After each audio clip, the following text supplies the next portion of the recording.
President Ibrahim রাইসির helicopter দুর্ঘটনার প্রাথমিক কারণ হিসেবে বলা হচ্ছে বৈরী ও দুর্যোগপূর্ণ আবহাওয়ার কথা। তবে আশ্চর্যের বিষয় হচ্ছে সাথে থাকা অন্য দুটি এসকর্ট হেলিকপ্টার নিরাপদে ফিরে আসতে পেরেছে।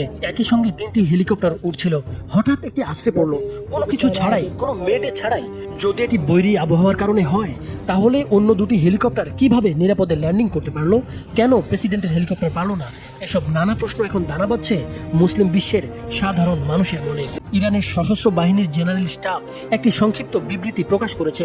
এতে বলা হয়েছে, বিধ্বস্ত হেলিকপ্টারের অবশিষ্ট অংশে বুলেটের আঘাত বা এমন কোনো প্রমাণ পাওয়া যায়নি। হেলিকপ্টারটি উঁচুতে ওঠার পর আগুন ধরে যায়। আরও বলা হয়েছে, হেলিকপ্টারটি পূর্ব পরিকল্পিত রুটেই যাচ্ছিল, নির্ধারিত রুট থেকে এটি বিচ্যুত হয়নি।